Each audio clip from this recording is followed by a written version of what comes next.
this should work.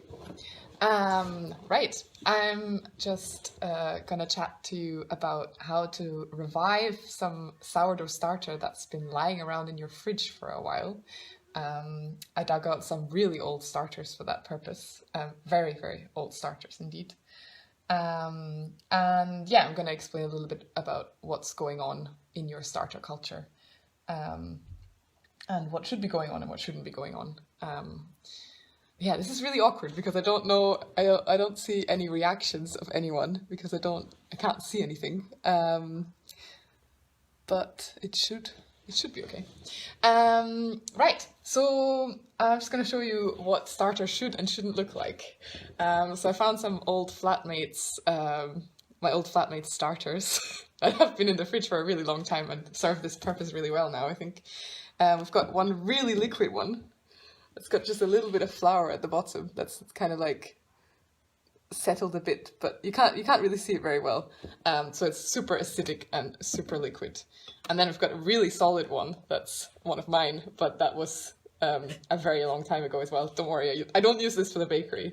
But I just wanted to show you that it's possible to bring this kind of stuff back to life. So you can see how there's like a pretty grim layer on top that looks pretty, well, not very appetizing, but underneath it's still fresh and perfectly usable. So you just need to dig out that good bit and refresh it with some more flour, because this will not make bread straight away, for sure.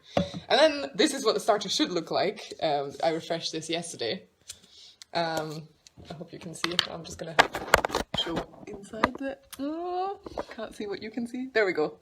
Nice and bubbly. This is what you want, and you want it to smell sort of yeasty and pleasant. So yeah, what's happening with these two is that they've become overly acidic, and the bacteria, the yeasts, and the lactic acid bacteria that you want to help you to make your bread, to raise your bread, have kind of become a bit sleepy. And what you can do to remedy that, like, don't despair, even if it smells a bit like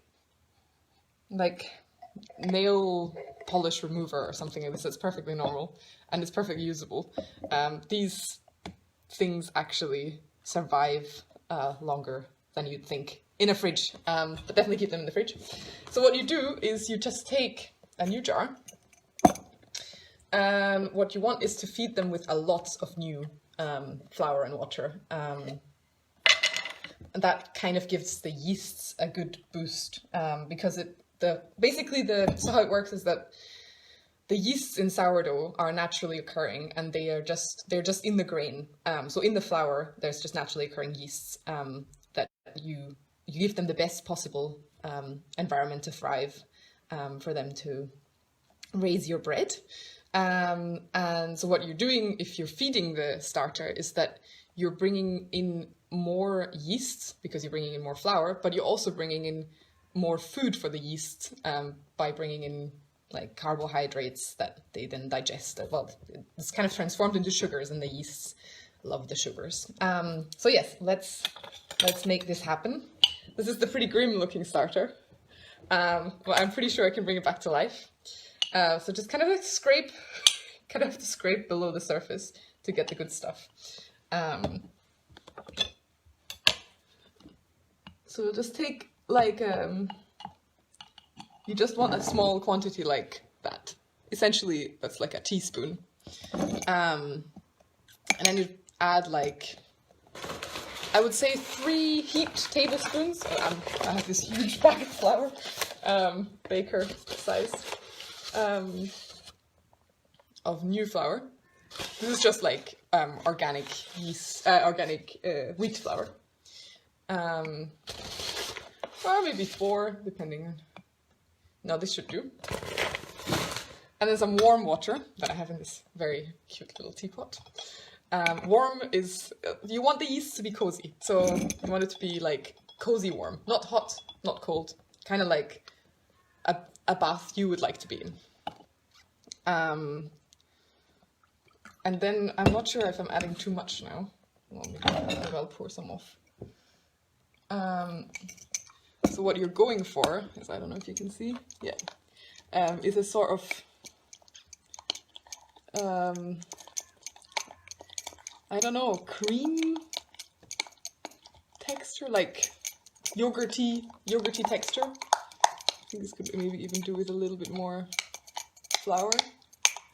So then, also with starter, if you need to store it for longer, the drier it is, the longer it will last. So like the more flour compared to water there is, the slower the yeasts will kind of digest the food in the flour.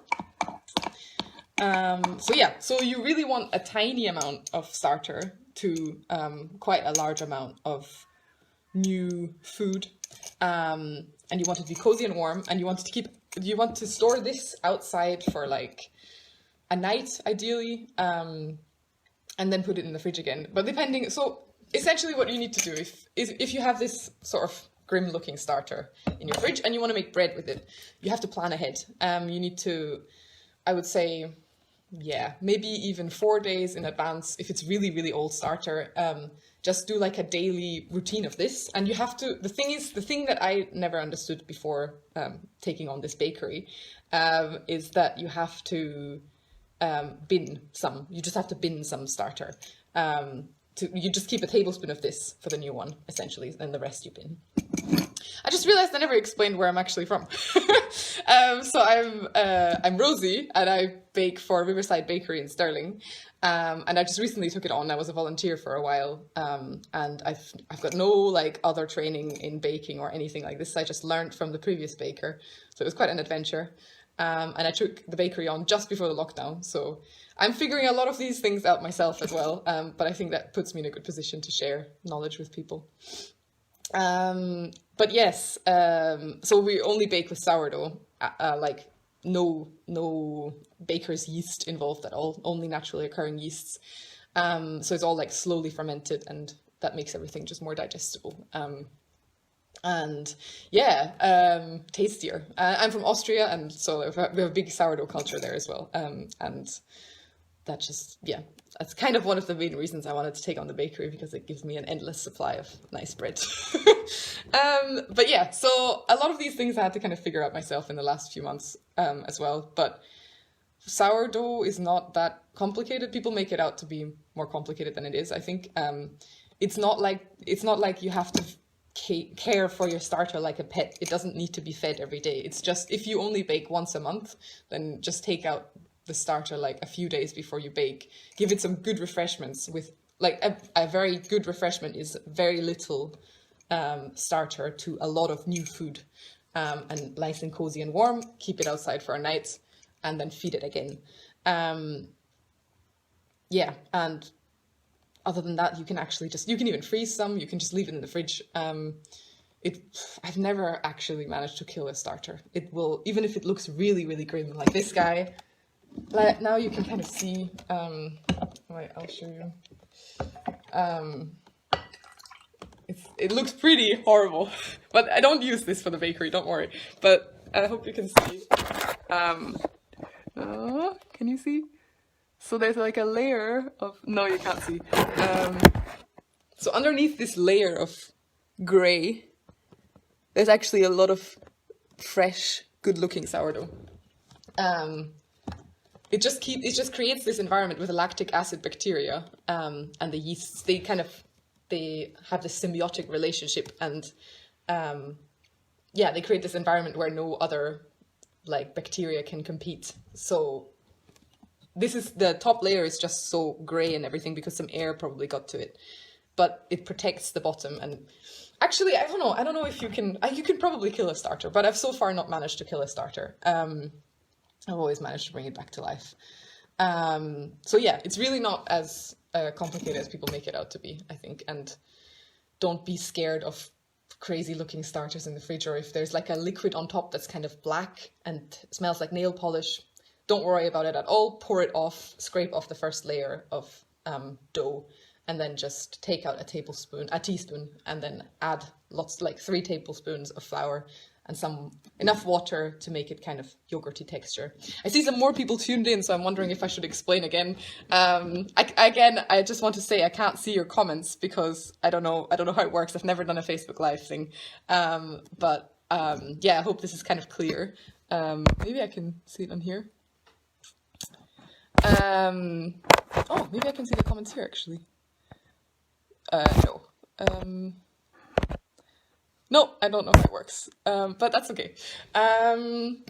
Yeah, what I wrote down some little things that I wanted to point out as well to novel sourdough bakers, because I know there's a lot of novel sourdough bakers since the lockdown, which I think is a great thing. Some people say like, oh, are you not worried that it'll like, you will sell less bread if more people learn how to make it? Not at all. It's part of the plan of the bakery to have more people bake bread.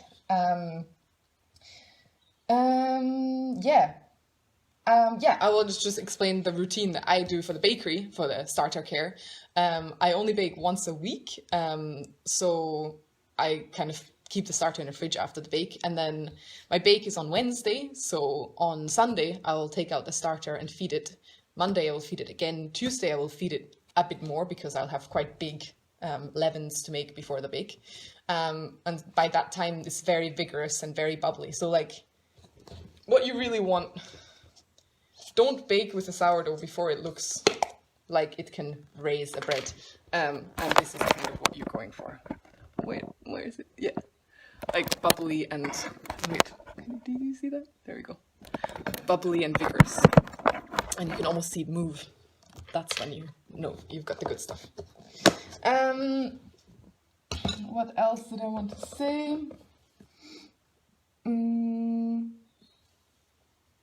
Yeah, so essentially it's like baking with yeast, because it is baking with yeast, and that's I think what a lot of people maybe don't understand either, because we say it's baking with sourdough, but essentially you're still baking with yeast. It's just not a selected strand of yeast that's designed for a certain purpose. It's like the naturally occurring ones. It's a blend of different yeasts and lactic acid bacteria, which means the flour is that kind of pre-digested in a way that makes a lot of the good stuff in bread more bioavailable to you. That's why people say sourdough is so healthy and everything. It like, you digest it slower and you can take in more of the good stuff in the flour because it's fermented essentially. So there's not much, to be honest. There's a lot of people surround sourdough with a lot of myth, but it's actually pretty straightforward. It just takes longer, and I think that's what puts off a lot of people from baking with sourdough, but you can make that work to your advantage. You can, for example, prepare a dough in the evening and then let it prove in the fridge overnight, and then just take it out and bake it in the next morning. You can make the type of bread that got me into baking first was rye breads, because I'm Austrian and I'm used to rye breads. And rye really needs, I didn't fully understand that yet, but rye seems to really need sourdough. You can't really just chuck in some yeast. It never worked for me anyway. And with rye breads, you don't even need to knead them. So you just mix the rye flour, and you can even mix a bit of yeast, of wheat into it. You don't have to have pure rye bread if that's too heavy for you.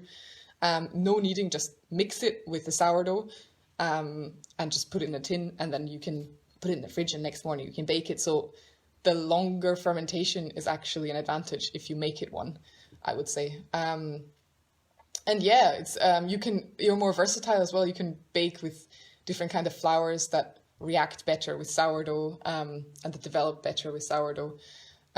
So I'm a big fan of sourdough now, obviously. And yeah, I'm very keen to like make people understand better how to do it at home and not be scared of it. Another tip I would give every home baker, the one big thing I had to learn when I took on the bakery slowly, was that a bread dough is always a lot wetter than you think it should be. It will stick to your hands most of the time, and it's annoying, but that's what makes, if you want like good, nice, aerated bread with big bubbles and everything, it needs to be wet. Otherwise, if it's not wet, it has too much resistance and it can't properly rise. So don't be scared of making really wet dough. If it feels sticky, that's okay. It will stick. That's one of the big things that a lot of, like, I have volunteers come into the bakery and sometimes they're like, what? It's this wet? And like, it sticks to everything. It's so annoying and everything. But if you want to make good bread, don't be scared of the stickiness. And don't be scared of the time it takes the sourdough to raise the bread. Make it work to your advantage. And you can control some factors as well. You can control how much sourdough you put in. You can control the temperature to an extent by controlling the water temperature. So you can really make it work to your advantage, I would say. And yes, I'm just going to repeat the sourdough thing because there might be different people that have tuned in now, I think. So the secret, the big secret, not so secret hopefully anymore, is if you have an old starter that looks kind of like this, or this, in the fridge and smells like nail polish or just kind of alcoholic and acidic and not like it would do anything much. It probably wouldn't do anything much to your bread if you put it, well, it will take a really long time. Just take a tiny bit of that, like maybe even half a teaspoon, add 3 heaped tablespoons of flour, and it should be whole grain. You want to give the yeast a lot of food. So use wholemeal flour, some warm water, get it to like this kind of texture. This is what I go for. Sort of yogurty, creamy texture. And then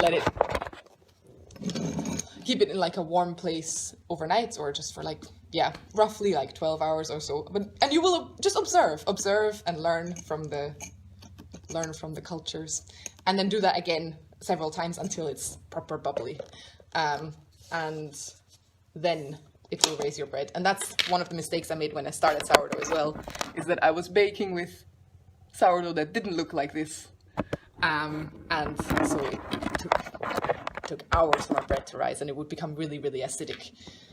What you can also do is when you make your actual production sourdough, which is the one you put, that's like probably around 20 to 30% of your final dough. When you make that one, you can choose how liquid or solid you want to make it, and that's where you can choose what flavor you want to go for with the sourdough. If you make it more hydrated, so more like liquid and yogurty, or even more hydrated than that, it seems to, I don't know, that's my observation anyway, it seems to encourage more of like yogurty smell, like more the lactic acid bacteria seem to really like the hydration, I think. So you get a softer flavor, I find. And if you want to make a bread that's kind of like got this rustic, sour, like the kind of sourdough flavor to it, and you're baking with yeast, because rye has got like a pretty sour flavor anyway. But if you're baking with wheat, I keep saying yeast instead of wheat. If you're baking with wheat, you can make a really quite dry production leaven, and that way you get more of the acetic acid, so it's like quite an acidic flavor. I think that's all I wanted to say about I don't know how are we doing for time. I think that's all I wanted to say about starter care. If you want to know more and you would like to bake some bread, I had to move a workshop online, and it's happening on Thursday at 10 in the morning till like 12. Probably running it via Jitsi, which is like an open source sort of Zoom platform. So if you head to the bakery page, you'll see in the events section, you'll see an event for this Thursday at 10 a.m. and I'll publish the link on there.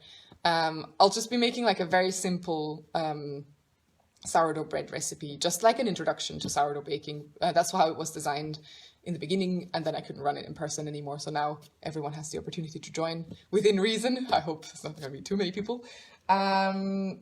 So yeah, join for that if you want any more information. This really just should have been just a like simple starter care introduction, so none of you are too afraid of your smelly or strange looking starters. They're probably actually fine under the surface usually.